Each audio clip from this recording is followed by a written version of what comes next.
بسم اللہ الرحمن الرحیم۔ السلام علیکم، ویلکم ٹو مائی چینل کہانیاں۔ ہر آنے والی نیو ویڈیو اپڈیٹس کے لیے چینل کو سبسکرائب کر کے بیل کو آن کر دیں تاکہ آنے والی نئی ویڈیو کی اپڈیٹڈ نوٹیفیکیشنز آپ کو وقت پر مل سکے۔ شکریہ۔ تو چلتے ہیں آج کی کہانی کی طرف۔ آج کی کہانی انتہائی خوفناک، دلچسپ اور سنسنی خیز موڑ پر پہنچی ہے۔ بدرو پارٹ 11۔ زینت نے تھوک نگلا اور وہ مشکل سے مخاطب ہو کر بولی، دادا دیکھو، تم اگر میری ایک مدد کرو تو میں تمہاری ہر بات ماننے کو تیار ہوں گی۔ کیسی مدد؟ بدرو نے غرا کر پوچھا۔ ماما، میرے کچھ دشمن ہیں، تم میری طرف سے انہیں اس قدر خوف زدہ کر دو کہ وہ میری کوٹھی چھوڑ کر بھاگنے پر مجبور ہو جائیں اور میری ان سے جان بھی چھوٹ جائے، کیونکہ وہ میری جان کے دشمن بن چکے ہیں۔ اس کی بات سن کر بدرو کے کٹے ہوئے بدحیت ہونٹوں سے کری دانتوں کی جھلک ابھری۔ وہ مسکرائی تھی، جبکہ زینت یہ سمجھی کہ وہ اس سے ناراض ہو گئی ہے، اور وہ بدرو اس سے بولی، ٹھیک ہے، لیکن تمہیں بھی میرا ایک کام کرنا ہوگا۔ زینت کو ذرا حوصلہ ہوا اور خوش ہو کر بولی، ماما مجھے منظور ہے، مگر تمہارا کون سا کام مجھے کرنا ہوگا؟ اگر تم میرا ساتھ دیتی رہو تو تم بہت فائدے میں رہو گی، بولو منظور؟ بدرو نے کہا، ہاں مجھے منظور ہے، تم جو کہو گی میں وہی کرنے کو تیار ہوں۔ زینت نے جلدی سے کہا، میں چاہتی ہوں کہ میں اتنی طاقتور بن جاؤں کہ میرے دشمن میری طرف آنکھ اٹھا کر بھی دیکھنے کی جرات نہ کر سکیں۔ ہاں ایسا ہی ہوگا، نہ صرف یہ ہوگا بلکہ تم میرا ساتھ دیتی رہو تو دنیا میں کوئی بھی تمہارا کچھ نہیں بگاڑ سکتا۔ دولت اور شہرت تمہارے پیروں کی خاک بن جائیں گی، پھر تم دیکھنا کہ میں تمہیں کہاں سے کہاں پہنچا دوں گا۔ ہاں میں بھی یہی چاہتی ہوں کہ میں جو بھی چاہوں وہ ہو جائے، مگر میں سب سے پہلے اپنے دشمنوں سے چھٹکارا پانا چاہتی ہوں، زینت نے کہا۔ بدرو سے مخاطب ہونے کے بعد اب اس کا خوف کم ہو گیا تھا۔ اس کی بات سن کر بدرو نے کہا، میں تمہارے حالات سے اچھی طرح واقف ہوں، تم اپنے گھر چلی جاؤ، پھر دیکھنا میں کیا کرتا ہوں۔ وہ تو ٹھیک ہے ماما، مگر شگفتہ، اس کی ذمہ داری میرے سر پر ہے، میں اسے تنہا تو نہیں چھوڑ سکتی۔ یہ بات اس نے قدرے ڈرتے ڈرتے کہی تھی، کیونکہ وہ جانتی تھی کہ بدرو کو اس خاندان سے خدا واسطے کا بیر تھا، مگر اس نے دیکھا کہ وہ بدرو غصے میں آنے کے بجائے سرد لہجے میں بولی، تم شگفتہ کو اپنے ساتھ اپنی کوٹھی میں لے جا سکتی ہو۔ زینت خوش ہو گئی۔ پھر اس نے پوچھا، لیکن تمہارا کون سا کام مجھے کرنا ہوگا؟ بدرو کے دانتوں کی کری ہے جھلک ایک بار پھر ابھری۔ وہ زینت کو اپنے وجود میں خوف کی پھریری سی اترتی ہوئی محسوس ہوئی۔ پھر بدرو نے سنسناتی ہوئی آواز میں کہا، یہ میں تمہیں بعد میں بتاؤں گا، پہلے تم اپنے دشمنوں سے چھٹکارا پالو۔ اتنا کہنے کے بعد وہ بدرو سمٹتے سمٹتے دوبارہ سیاہ دھبے میں تبدیل ہو کر غائب ہو گئی۔ اگلے دن صبح زینت نے شگفتہ سے کہا، شگفتہ، میں اب اپنے گھر جانا چاہتی ہوں، ورنہ میری سوتیلی اولاد میرے حصے پر بھی قابض ہو جائے گی۔ شگفتہ کو اس کی بات پر حیرانی ہوئی۔ وہ پریشان ہو کر بولی، مگر زینت بہن، میں اکیلی یہاں کیسے رہوں گی؟ ساجد اور ناصر تو آ جائے، پھر تم چلی جانا۔ اس کی بات سن کر زینت مسکرا کر اسے پچکارتے ہوئے بولی، تم نے یہ کیسے سمجھ لیا کہ میں تمہیں اس عصیبی کوٹھی میں تنہا چھوڑ کر چلی جاؤں گی؟ ہرگز نہیں، میں تمہیں اپنے ساتھ لے کر جاؤں گی، لیکن ساجد اور ناصر کو تو آ لینے دو، پھر کوئی فیصلہ کر لیں گے۔ شگفتہ نے کہا، نہ جانے انہیں کتنے روز لگ جائیں واپس آنے میں بہن، تب تک تو پتہ نہیں کیا ہو جائے گا۔ زینت نے کہا، لیکن تمہیں پریشان ہونے کی کیا ضرورت ہے؟ ہم ہمیشہ کے لیے تو اس کوٹھی کو خیر آباد نہیں کہہ رہے ہیں، ہم یہاں بھی آتے رہیں گے، اور جب ساجد اور ناصر لوٹ آئیں گے تو تم دوبارہ یہاں آ جانا، ٹھیک ہے؟ شگفتہ بیچاری کیا جواب دیتی؟ ناچار اس نے چپ سادھ لی، تاہم وہ زینت کے اس اچانک فیصلے پر کچھ پریشان اور بے چین سی ہو گئی۔ زینت صبح سے لے کر اپنے دفتر پہنچی، اور پھر چند گھنٹے دفتر میں بیٹھنے کے بعد وہ شگفتہ کو لے کر سپہر 4 بجے اپنی کوٹھی کی طرف روانہ ہو گئی۔ زینت کے استعمال میں اپنے شوہر کی کار تھی، جبکہ ایک کار ان کے اولاد کے زیر استعمال تھی۔ زینت کی کوٹھی شہر کے ایک پوش علاقے میں تھی۔ کوٹھی بہت عالیشان اور خوبصورت تھی۔ شگفتہ کی تو آنکھیں پھیل گئیں، باہر کی سجدھج سے زیادہ اندر کی شان و شوکت نے شگفتہ کو دنگ کر کے رکھ دیا تھا۔ کوٹھی میں اس وقت زینت کے تینوں سوتیلے بیٹے مشتاق، اظہر اور نعیم کے علاوہ سوتیلی بیٹی ببلی بھی موجود تھی۔ وہ اس وقت ایک کمرے میں سر جوڑے اپنی سوتیلی ماں کے خلاف نئی سازش کے تار و پود بننے میں مشغول تھے۔ اس کے پاگل خانے سے نکلنے کے بعد سے وہ بہت پریشان تھے۔ پھر انہوں نے دیکھا کہ وہ اب بالکل آزاد ہو چکی ہے، نہ صرف یہ بلکہ وہ ایک بار پھر کاروبار بھی سنبھالنے کی قابل ہو گئی ہے۔ لیکن آج جب ان چاروں نے اسے ایک اجنبی لڑکی کے ساتھ کوٹھی میں قدم رکھتے دیکھا تو ان کی پریشانی اب تشویش میں بدل گئی۔ वो चारों दंदनाते हुए इसके पास पहुंचे और सबसे पहले बड़े बेटे मुश्ताक ने निहायत बदतमीजी और गुस्सीले लहजे में माँ से कहा, तुम यहाँ क्यों आई हो और ये कौन है? मुश्ताक ने शगुफ्ता को तहकीर आमेज नज़रों से घूरते हुए पूछा। मुश्ताक और इसके दीगर भाई बहनों का ख्याल था कि इनकी सौतेली माँ अब भी पहले की तरह इनसे दब जाएगी और दम तक न मार सकेगी, और हकीकत भी यही थी कि ज़ीनत इन चारों से ज़रा दबती थी। वजह ज़ाहिर है यही थी कि शौहर के इंतकाल के बाद वो अदम तहफ़्फ़ुज़ का शिकार हो गई थी और इसके साथ साथ सौतेली औलाद की साजिशें भी उरूज पर पहुँच गई थी, जिसका नतीजा ये निकला था कि ज़ीनत को परेशान करके ज़हनी मरीज़ा बनाकर ज़बरदस्ती पागल खाने भिजवा दिया था। मगर अब ज़ीनत को हालात ने बहुत कुछ सिखा दिया था, चुनांचा अब वो नई ज़ीनत के रूप में यहाँ आई थी। बड़े बेटे के खार खाए हुए लबे लहजे पर इसने इसकी आंखों में आंखें डालते हुए गुस्से से कहा, पहले अपना लहजा दुरुस्त कर लो, फिर मुझसे बात करना, समझे तुम? ये कहकर वो शगुफ्ता को बोली, आओ शगुफ्ता। फिर वो दोनों आगे बढ़ने लगी तो अज़हर ने आगे बढ़कर इनका रास्ता रोक लिया और सर्द लहजे में बोला, तुम यहाँ नहीं रह सकती। ज़ीनत ने एक सुलगती हुई निगाह इसके चेहरे पर डाली और फिर अपने पर्स से मोबाइल फ़ोन निकालकर इंस्पेक्टर तौफीक अहमद का नंबर पंच किया। राब्ता होने पर वो एक तेज़ और चुभती हुई निगाह अज़हर और नईम पर डालते हुए बोली, इंस्पेक्टर तौफीक, मैं ज़ीनत अमान बात कर रही हूँ, आपकी मिसेज़ एडवोकेट खालदा की सहेली। मैं इस वक्त अपनी कोठी में मौजूद हूँ और मेरी सौतीली औलाद ने फिर मुझे बदमाशी दिखानी शुरू कर दी है, प्लीज़ आप ज़रा तशरीफ़ ले आएँ।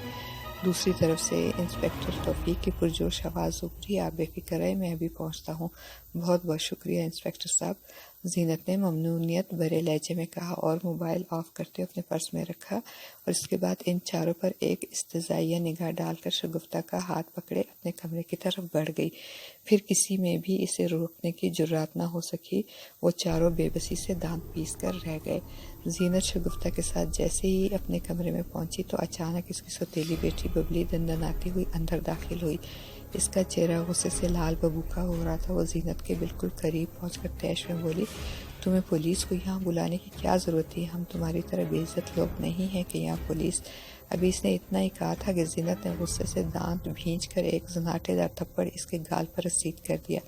चटाख की ज़ोरदार आवाज़ उभरी और बबली की आंखें एहसास ज़िल्लत और मारे तैश के फैल कर रह गई। इसके सानो गुमान में बिना था कि ये डरपोक सी औरत ऐसी जुरात भी कर सकती है। ज़ीनत ने गुस्से से फुनकते हुए लहजे में इससे कहा, सुन लिया मेरा जवाब, आप दफ़ा हो जाओ यहाँ से। बबली अपने मजरूब गाल को सहलाते हुए इसे नफरत अंगेज़ नज़रों से घूरते हुए उकरा कर बोली, तुम फिर भी हमारा मुकाबला नहीं कर सकती नागन, हम देख लेंगे तुम्हें कि तुम्हारे अंदर कितना जहर है। ये धमकी देने के बाद वो गुस्से से अपना पाँव पटकती हुई कमरे से निकल गई। ज़ीनत के चेहरे पर जहरीली मुस्कुराहट उठ कर आई थी। अलबत्ता इस सूरत हाल ने बेचारी शगुफ्ता को खासा परेशान सा कर दिया था। वो मुतफिक्र होकर ज़ीनत से बोली, ज़ीनत, तुमने अभी यहाँ आकर बहुत गलती की है। इन चारों बहन भाइयों के अज़ाइम बहुत ख़तरनाक नज़र आते हैं। इसकी बात सुनकर ज़ीनत ने जहर की मुस्कुराहट से कहा, शगुफ्ता तुम बिल्कुल फिक्र मत करो, मैं अब इन चारों से अच्छी तरह निपटूंगी। 1 घंटे बाद इंस्पेक्टर तौफीक चंद पुलिस वालों के साथ वहां आ पहुंचा। इसने ज़ीनत का बयान लेने के बाद इसके सौतेले बेटों मुश्ताक, अज़हर, नहीम को सख्त अल्फाज में सरज़निश की और फिर ज़ीनत को तसल्ली तशफ़ी देने के बाद चला गया। पुलिस के जाते ही मुश्ताक ने ज़ीनत से वाज़ेह लफ्ज़ों में कह दिया कि वो इस खुशफहमी में ना रहे कि पुलिस इसके साथ है। वो मगरमच्छों के साथ दरिया में ज़्यादा देर तक नहीं रह सकती, इसे अपना अलग बंदोबस्त करना ही पड़ेगा।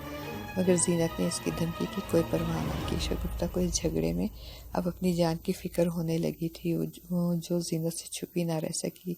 मगर वो इसे तसल्ली देने के सिवा और क्या कर सकती थी। वह मुंतज़िर थी कि कब बदरू इसकी मदद के लिए ज़ाहिर होती है।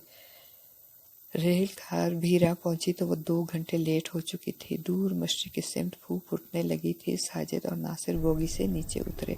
सर्दी ज़ोरों पर थी। शगुफ्ता शिकस्ता से प्लेटफार्म पर उतरकर दोनों ने पहले एक नलके से मुंह हाथ धोया, फिर एक पोसीदा से सीमेंट की बेंच पर बैठ गए। इतने में एक चाय वाला छींका उठाए चाय केक की आवाज़ लगाता हुआ वहाँ से गुजरने लगा तो नासिर ने इसे आवाज़ देकर बुलाया। फिर दोनों ने चाय केक का नाश्ता किया। ذرا سستائے، پھر اس کے بعد اسٹیشن کی شکستہ عمارت سے باہر نکل آئے۔ ہر سو ویرانی اور خاموشی تھی، اکا دکا یکے والے کھڑے تھے۔ پوچھنے پر پتہ چلا کہ آبادی یہاں سے تقریباً 1 کلومیٹر کے فاصلے پر تھی۔ ایک یکے میں کئی مسافر بھرے تھے۔ تھوڑی آبادی والے اس گاؤں میں یکوں کی یہ قلیل تعداد مشترکہ سواری اٹھاتی تھی، ورنہ تو ایک مسافر کو کرایہ بہت ادا کرنا پڑتا تھا۔ بہرطور دونوں ایک یکے میں پھنس پھسا کر بیٹھ گئے۔ 1 کلومیٹر کا سفر گویا 2 کلومیٹر پر منتج ہوا۔ مختلف جگہوں پر سواریاں اتارتے ہوئے یکے میں اب صرف ساجد اور ناصر ہی رہ گئے تھے۔ کچے پکے مکانوں کا سلسلہ شروع ہو گیا تھا، دور گندم اور گنے کے کھیت بھی نظر آ رہے تھے۔ یکے والے نے ان سے پوچھا، پترو تمہیں کہاں اترنا ہے؟ چاچا جی یہاں کوئی سرائے نہیں ہے، ہمیں وہیں لے چلو، ناصر نے کہا۔ سرائے؟ یکے والے نے حیرت سے پوچھا، یہاں تو کوئی سرائے نہیں، کیا تمہارا کوئی جاننے والا نہیں؟ نہیں چاچا جی، ناصر نے نفی میں سر ہلایا۔ تو پھر تم یہاں کس سے ملنے آئے ہو؟ یکے والے نے حیرت سے پوچھا۔ ناصر ذرا گڑبڑا سا گیا، اس کی سمجھ میں نہیں آیا کہ اسے کیا جواب دیتے، تاہم ساجد نے جلدی سے کہا، چاچا جی بات دراصل یہ ہے کہ اس گاؤں کے قبرستان میں ہمارے ایک عزیز نیک شہید شاہ کی قبر ہے، بس وہاں فاتحہ پڑھ کر آج واپس لوٹ جائیں گے۔ اگر آپ ہمیں سیدھا وہاں پہنچا دیں تو بڑی مہربانی ہوگی۔ یکے والا ساجد کی بات سن کر چونک پڑا، پھر عجیب سی حیرت سے بولا، کیا تم بابا شہید نیک شاہ کے عزیز ہو؟ شابہ بھائی شابہ، یہ تو بڑی خوشی کی بات ہے، پورا گاؤں ان کا مرید ہے، آپ تو بڑے معزز لوگ ہو، بسم اللہ جی بسم اللہ۔ وہ یکدم عقیدت و احترام سے سرشار ہو گئے اور نہایت انکساری کے ساتھ دونوں ہاتھوں سے باری باری ساجد اور ناصر سے گرم جوشی سے ہاتھ ملایا۔ دونوں بیچارے حیران اور پریشان سے ہو گئے۔ یکے والا بولا، تسی ہن فکر نہ کرو جی، میں تانوں وڈے چودھری جبار خان دے ڈیرے لے چلنا وا۔ یہ کہہ کر اس نے یکے کی رفتار تیز کر دی۔ ساجد اور ناصر الجھن آمیز سوچ میں پڑ گئے۔ ان سے یہ فیصلہ نہیں ہو پا رہا تھا کہ وہ اب کیا کرے، تاہم انہیں یہ احساس ہوا تھا کہ انہیں یہ بات ابھی ظاہر نہیں کرنی چاہیے تھی۔ یوں ٹالی والے بابا کی نصیحت کے مطابق یہ بات راز میں نہیں رہ سکتی تھی۔ دونوں نے آپس میں سرگوشی کرتے ہوئے صلاح و مشورہ کیا اور پھر یکے والے کو رکنے کا کہا۔ ناصر نے فوراً جیب سے کرایہ نکال کر اسے ادا کیا اور پھر ساجد کو سہارا دے کر نیچے اتارا۔ یکے والا ارے رے کرتا رہ گیا، مگر ناصر اور ساجد تیز قدموں سے چلتے ہوئے کچے گھروں کی قطاروں میں غائب ہو گئے۔ ذرا آگے جا کر ناصر نے ساجد سے کہا، ساجد تمہیں یہ بتانے کی کیا ضرورت تھی اس یکے والے کو؟ اس طرح تو سارا گاؤں ہمارے پیچھے پڑ جائے گا۔ کیا تم بھول گئے ہو کہ ہمیں یہ کام نہایت رازداری کے ساتھ کرنا ہوگا؟ ساجد نادم ہو کر بولا، ہاں ناصر بھائی، واقعی مجھ سے بڑی غلطی ہو گئی، لیکن اب کیا کریں، یہاں تو کوئی سرائے بھی نہیں، ہم کہاں جائیں گے؟ ناصر مسکرا کر بولا، ہم نے یہاں کون سا رہنا ہے ساجد، ٹاہلی والے بابا نے حضرات کا جو عمل بتایا ہے وہ آج کے آج مکمل کر کے صبح تڑکے لوٹ جائیں گے اور بس۔ لیکن ناصر بھائی، شہید نیک شاہ کی قبر کس طرح تلاش کریں؟ اب تو کسی سے ان کے بارے میں پوچھ بھی نہیں سکتے ہم۔ تو فکر نہ کرو، آؤ کم از کم گاؤں کے اس واحد قبرستان کے بارے میں تو کوئی نہ کوئی ہمیں بتا ہی دے گا۔ ناصر بھائی، اگر خدا نخواستہ ہمارے حضرات کے عمل کے باوجود شہید نیک شاہ کی روح نے ہم سے رابطہ نہ کیا تو کیا ہوگا؟ ساجد نے پرتفکر لہجے میں کہا، اللہ مالک ہے، ٹالی والے بابا کی بات تو غلط نہیں ہو سکتی، وہ نیک روح ضرور ہماری کوئی مدد کو آئے گی، بس ذرا دل مضبوط کرنا ہوگا ہمیں، ناصر نے کہا اور ساجد نے دھیرے سے اس بات میں سر ہلا دیا۔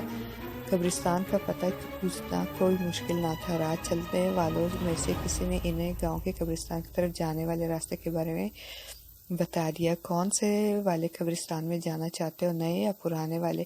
اس شخص نے ان دونوں کی طرف دیکھ کر پوچھا۔ اس کے سوال پر ساجد اور ناصر دونوں ہی سٹپٹا سے گئے۔ پھر اچانک ناصر نے کچھ سوچ کر کہا، پرانے قبرستان۔ وہ شخص سر ہلاتے ہوئے بولا، اچھا، وہ بابا شہید نیک شاہ والا قبرستان۔ دونوں کا دل خوشی سے دھڑکا مگر وہ چپ رہے۔ پھر اس شخص نے انہیں پرانے قبرستان کا راستہ بتا دیا۔ انہوں نے اس بھلے مانس آدمی کا شکریہ ادا کیا اور اس کے بتائے ہوئے راستے پر چل دیے۔ یہ راستہ کھیتوں کے درمیان سے بل کھاتا نئے قبرستان کے قریب سے گزرتا ہوا ایک ندی کے اوپر سے کافی دور تک جاتا تھا۔ وہ دونوں ثابت قدمی سے چلتے رہے۔ سحر کی روشنی پھیلنے لگ گئی تھی، مشرق کی سمت سورج کا آتشی گولا اٹھنے لگا تھا، کسان کھیتوں کی طرف بڑھنے لگے تھے، کچے پکے گھر بہت پیچھے رہ گئے تھے۔ ये दोनों नए कब्रिस्तान से होते हुए घने जंगल में दाखिल हो गए। यहाँ धीरक और सरस के दरख्तों की बहुतायत थी। एक जगह साजिद थक कर रुक गया और बुरी तरह हाँफने लगा। नासिर भी थक चुका था। दोनों एक घने पेड़ के नीचे ज़रा सा सुस्ताने के लिए बैठ गए। हम कम से कम उस भले मानस से ये तो पूछ लेते कि पुराना कब्रिस्तान आबादी से कितनी दूर है। साजिद ने चंद गहरी गहरी सांस लेने के बाद नासिर से कहा। वो मुस्कुराकर मलाइमत से बोला, क्या अभी से हिम्मत हार बैठे? नहीं, अब ऐसी बात नहीं, मैं वैसे ही कह रहा था। आखिर पता तो चले हमें मज़ीद कितनी दूर चलना होगा। साजिद ने हंसकर कहा।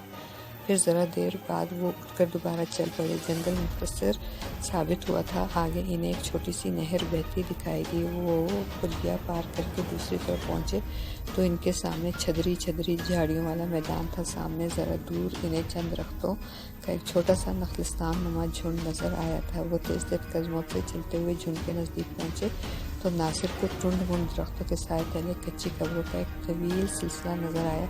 इसने साजिद को मंजिल के करीब पहुँचने की खुशखबरी सुनाई और दोनों आगे बढ़ गए। ये जंगल बैरूनी तरफ से जितना छिद्रा और मुख्तसर नज़र आ रहा था, अंदर से इतना ही वसी और फैलाव रखता था। बेशतर कब्रें टूटी फूटी और शिकस्ता नज़र आ रही थी।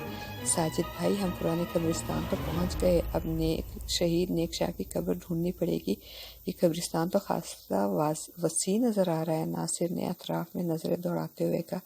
साजिद बोला, मुझे यक्के वाले की बातों से अंदाज़ा होता था कि गांव में शहीद नेक शाह के खासे मुरीद रहते हैं। यकीनन इनकी कब्र भी पक्की और वाज़ेह होगी। मेरा ख्याल है इसे ढूंढना मुश्किल ना होगा। मैं यहाँ बैठता हूँ, तुम तलाश कर लो। फिर नहीं साजिद, अब तुम्हें इस होलनाक वीराने में यूँ अकेला छोड़कर नहीं जाऊँगा। नासिर फ़ौरन इसकी बात काट कर बोला, तुम ज़रा सुस्ता लो, फिर ढूंढने की कोशिश करते हैं। चलो फिर मैंने सुस्ता लिया, उठो। इसकी बात पर साजिद दरख्त के तने को टटोलता हुआ उठ खड़ा हुआ। नासिर ने इसका हाथ थामा और दोनों शिकस्ता और कटी पटी कब्रों के दरमियान में चलने लगे। दिन में भी यहाँ वहशत धारी थी। टुनमुन दरख्तों की जटादार धराड़ें कब्रों पर झुकी हुई पुरस्कार मंजर पेश कर रही थी। साजिद तो देखने से कासिर था, मगर नासिर धीरे धीरे चलता हुआ अपने दाएं बाएं देखता कब्रिस्तान का निस्फ चक्कर पूरा कर चुका तो इसे तब भी शहीद नेक शाह का मकबरा दिखाई ना दिया। फिर इसने ज़रा सुस्ताने के बाद बकिया निस्फ चक्कर पूरा करने के लिए कदम बढ़ा दिए। अभी इसे सही मायनों में अंदाज़ा होता था कि ये कब्रिस्तान किस कदर तवील था। क्या हुआ नासिर भाई, कब्र नहीं मिल रही? साजिद ने कदरे हाँफते हुए कहा। हाँ यार, बहुत थका दिया। वैसे अभी आधा हिस्सा बाकी रहता है। नासिर ने भी अपनी सांसें दुरुस्त करते हुए कहा। मैं तो समझ रहा था कि इस छोटे से गांव का कब्रिस्तान भी छोटा होगा, लेकिन लगता है यहाँ तो पूरे 2 गांव की आबादियाँ दफन हैं। हाँ यार, मुझे भी ये सुनकर हैरत हुई थी कि भला ये नया पुराना कब्रिस्तान क्या बात हुई। मेरा ख्याल है कि आसपास दूसरे गांव भी होंगे और इधर अपने मुर्दों को दफनाते होंगे। साजिद ने ख्याल जाहिर करते हुए कहा। अरे ये क्या? अचानक साजिद को नासिर की छटकी हुई आवाज़ सुनाई दी। क्या हुआ नासिर भाई? इसने कदरे चौंक कर पूछा। मुझे सामने एक कुटिया सी नज़र आ रही है, चलो वहाँ चलकर पूछने की कोशिश करते हैं। नासिर ने जवाबन कहा। चलो, साजिद बोला। फिर दोनों आगे बढ़ गए। कुटिया बरगद के घने बूढ़े पेड़ तले बनी हुई थी। फूस की ये कुटिया ज़्यादा बड़ी ना थी, झोंपड़ी नुमा थी। दरवाजे की जगह वो सीधा सा टाट का पर्दा झूल रहा था। करीब पहुंचकर नासिर ने बुलंद आवाज़ किसी को पुकारा। कोई है? जब कोई जवाब ना आया तो इसने फिर इसी तरह पुकारा। कोई है? जवाब नदारद। मेरा ख्याल है कोई अंदर मौजूद नहीं है, साजिद ने कहा। हाँ, ऐसा ही लगता है। अब क्या करें? अपने काम से लगते हैं। नहीं, मुझे सख्त प्यास लग रही है। अंदर कम से कम पानी तो होगा। मुझे ये किसी गोरकन की ही झोंपड़ी लगती है। दोनों वो सीधा टाट हटाकर अंदर दाखिल हो गए। ज़मीन पर घास फूस फैली हुई थी। एक कोने में वो सीधा सा फटा पुराना बिस्तर पड़ा था। पास ही पानी का मटका भी 2 ईंटों के सहारे टिका हुआ था, जिसके ऊपर एक टेढ़ा मेढ़ा जिसमें गिलास औंधा रखा था। एक जानिब सूखी टहनियों का मुख्तसर सा गट्ठड़ भी नज़र आ रहा था। बस में छत को संभाले हुए एक बदनुमा भांस भी इस्तादा था, जिससे एक लालटेन झूल रही थी। एक तरफ कुछ जंग आलूद औजार नज़र आ रहे थे। एक अजीब हौलनाक वहशत सी छाई हुई थी। अंदर नासिर पानी का घड़ा देखकर खुश हो गया। इसने साजिद को घास पर बिछे बिस्तर पर बिठा दिया, फिर घड़े से पानी निकालकर साजिद को भी पिलाया और ख़ुद भी पिया। दोनों सुस्ताने के लिए बैठ गए। क्या यहाँ कोई भी नहीं है नासिर? ज़रा देर ठटकी हुई खामोशी के बाद साजिद ने पूछा। हाँ, कोई भी नहीं है, नासिर ने गूंगू से लहजे में कहा। जाने क्यों इसे इस झोंपड़ी के अंदर अजीब सी बेचैनी का एहसास होने लगा था। फिर अचानक इसने यूं ही करीब रखे जंग लगे औजारों की तरफ देखा और फिर ज़रा खिसक कर इनका बगौर जायज़ा लेने लगा। इन औजारों में कील खींचने वाला ज़ंबूर, हथौड़ी, कीलें, एक छुरा और कसाइयों वाला बगदा और 2 अदद मुख्तलिफ साइज़ की छोटी बड़ी छेनियाँ थी। नासिर कहाँ हो तुम? नासिर को खामोश पाकर साजिद ने इसे आवाज़ें दी। नासिर गोमगूल से लहजे में बड़बड़ाया। मैं इधर हूँ, ये औजार देख रहा हूँ। कैसे औजार हैं? साजिद ने पूछा। अजीब से हैं, हथौड़ी, कीले, छेनियाँ और बगदा। पता नहीं कौन यहाँ रहता है, गौरकर ही होगा, मगर गौरकर की झोंपड़ी में तो खुदाले और बेलचे होने चाहिए। यार नासिर, मेरा दिल घबरा रहा है। अरे यार, मैं हूँ ना तुम्हारे साथ, तुम परेशान हो गए। नासिर ने इसे तसल्ली दी। चलो यार, पानी पी लिया और सुस्ता भी लिया, अब निकल चलो। साजिद की घबराहट ख़त्म नहीं हुई थी। नासिर ने हंस के कहा। हाँ यार, तुम तो बिला वजह ही घबरा रहे हो। मेरा ख्याल है झोंपड़ी गोरकन की ही होगी। हम कहाँ शहीद नेक शाह की कब्र की तलाश में मारे मारे फिरेंगे। इधर ही बैठ कर इस गोरकन का इंतज़ार करते हैं। वो आएगा तो इससे पूछ लेंगे, इसे ज़रूर मालूम होगा। साजिद चुप हो रहा। नासिर वही ज़रा कमर सीधी करने के गर्ज से लेट गया। रात के 1 बजे का अमल था। जीनत और शगुफ्ता अपने कमरे में सो रही थी। यह जीनत का बेडरूम था, जहाज़ी साइज़ के आरामदायक बेड पर शगुफ्ता तो लेटते ही सो गई, मगर जीनत की आंखों से नींद अभी तक कोसों दूर थी। दरहकीकत इसे बदरू का इंतज़ार था, जिससे इसने मुआहदा कर रखा था। वो बड़ी बेचैनी के साथ बदरू के मुंतज़िर थी और बार बार मुस्तरिबाना बेचैनी के साथ दीवार की घड़ियाल की तरफ तके जा रही थी। फिर 1 घंटा मज़ीद इसी तरह गुजर गया और रात के 2 बज गए, लेकिन वो बदरू ना आई। जीनत बेचैनी से महसूस करने लगी। वो सोचने लगी कि कहीं बदरू ने इन्हें इस कोठरी से निकालने की वजह से बेदखल करने की खातिर कहीं कोई चाल तो नहीं चली, क्योंकि वो यही चाहती थी कि वहाँ कोई जी नफ्स ना रहे, वो इसी तरह खाली रहे। अचानक रात के आखिरी पर सन्नाटे में एक तेज़ चीख उभरी। ये चीख बहुत लर्जा खेज थी, जिसे सुनकर एक लम्हे के लिए जीनत का भी दिल लरस गया। लेकिन जब मुसलसल चीखों की आवाज़ें उभरने लगी तो जीनत पहचान गई। ये इसकी सौतेली बेटी बबली की चीखें थी। अब जीनत के लबों पर जहरीली मुस्कुराहट रक्सा हो गई। पूरी कोठी में भगदड़ मच गई। शगुफ्ता भी जाग गई और परेशानी से जीनत की तरफ देखकर बोली, कौन चीख रहा है? जीनत समझ गई थी कि इस बदरू ने वादे के मुताबिक अपना काम दिखाना शुरू कर दिया। चूँकि ये बात इसने राज में रखना थी, इसलिए अनजान बनकर और अपने लहजे में परेशानी से होकर बोली, तो पता नहीं, तुम ठहरो, मैं देखती हूँ, मैं भी साथ चलूँगी। नहीं, तुम ठहरो इधर ही, खबरदार कमरे से बाहर मत निकलना, मैं अभी आती हूँ। नहीं, तुम ठहरो, मुझे भी साथ लेने जाओ। नहीं, तुम यहीं ठहरो, इधर ही, बाहर मत आना, जीनत ने कहा और अपने फालवार से बाहर निकली। कोठी की बत्तियाँ रोशन कर दी गई थी। खुशहाल कमरे में वो चारों बहन भाई मौजूद थे। बबली की हालत गैर हो रही थी। मुश्ताक, हज़र और नईम उसे संभालने की कोशिश कर रहे थे, मगर बबली की हालत नहीं संभल रही थी। वो हमारे खौफ के थर थर कांप रही थी। अभी इनकी नज़र जीनत पर नहीं पड़ी थी। तभी अचानक जीनत को अपने कान में एक सरगोशी सुनाई दी। बेवकूफ़, तुम वापस जाओ और मुझे अपना काम करने दो। जीनत का दिल यकबारगी ज़ोर से धड़का। वो सरगोशी पहचान गई थी। ये इसी बदरू की आवाज़ थी। वो इसका मतलब समझकर खामोशी के साथ उल्टे पैर वापस अपनी ख्वाबगाह की तरफ लौट आई। इसके चेहरे पर आसूदा मुस्कुराहट थी। ख्वाबगाह में पहुंचे तो शगुफ्ता ने हरासा लहजे में पूछा, क्या हुआ जीनत? कुछ नहीं हुआ, बबली ने शायद कोई डरावना ख्वाब देख लिया था। वो रात गुजर गई, मगर इसके बाद ऐसी भी रातें हर रोज़ आने लगी। बबली को दरअसल रातों में एक कफन पोश इंतहाई मकरूह सूरत नज़र आती थी। फिर वो ये सूरत अपने तीनों बहन भाइयों में भी देखने लगी। इस पर जुनूनी दौरे पड़ने लगे और वो इन पर हमला करने लगी। जो शे इसके हाथ में आती थी वो आओ देखती नाकाम इनके चेहरों पर झड़ देती। तीनों भाई भी परेशान हो गए। फिर यही ने मुश्ताक, हज़र और नईम को भी कफन पोश मकरूह सूरत दिखाई देने लगी। ज़ाहिर है ये सारी कारस्तानी इस बदरू की थी। चुनांचा वो चारों बहन भाई बुरी तरह खौफ और दहशत का शिकार हो गए। वो समझ गए कि आखिर ये मकरूह सूरत भूत इनकी सौतेली माँ को क्यों नहीं दिखाई देता।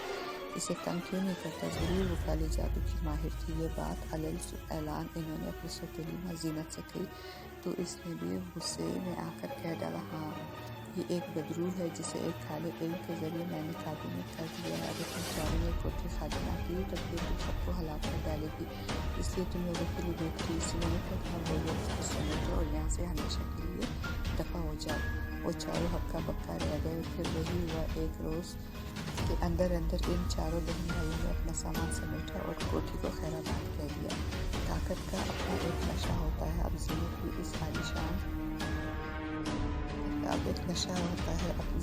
इस आलिशान कोठी के मालिक की ताकत के नशे में अब इसे बिल्कुल वाकई पागल और जुनूनी कर डाला था। फिर कोठी में तन्हा खड़ी करके लगाने लगी, हा हा हा हा हा, अब मैं इस कोठी की बिला शिरकत वाले मालिक हूँ, जल्दी अपने शौहर के करोड़ों के कारोबार के मालिक भी बन जाऊंगी।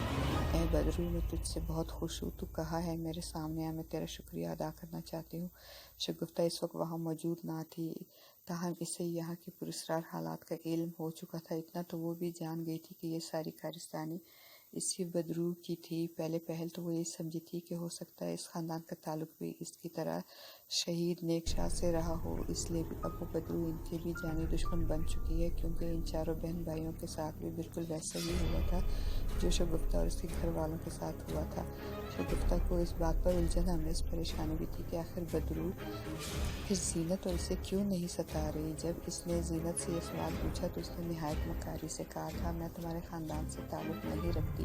ये बात इसने इसलिए कही थी कि इसे शगुफ्ता के पुरस्कार हालात से पूरी आगाही थी और नासिर और साजिद की ज़बानी टहनी वाले बाबा की बातों से भी वाकिफ़ थी। जब शगुफ्ता ऊपर इसकी ख्वाबगाह में गहरी नींद सो गई तो ज़ीनत नीचे आ गई। वहाँ बदरू इसके सामने ज़ाहिर हुई तो ज़ीनत ने इसका शुक्रिया अदा किया और बोली, अब चाहती हूँ कि मेरी सौतेली औलाद हमेशा के लिए मेरा पीछा छोड़ दे। मैं इन्हें कारोबार से भी अलग करना चाहती हूँ, तुम मेरा ये काम कर दो। इसकी बात सुनकर बदरू के मखरूज चेहरे पर कड़ी दांतों की एक कतार सी उभरी और इसे अपने बड़े होलनाक अंदाज में मुस्कुराई थी, तुम बेफिक्र रहो, ऐसा ही होगा, लेकिन अब तुम्हें मेरा एक काम भी करना होगा।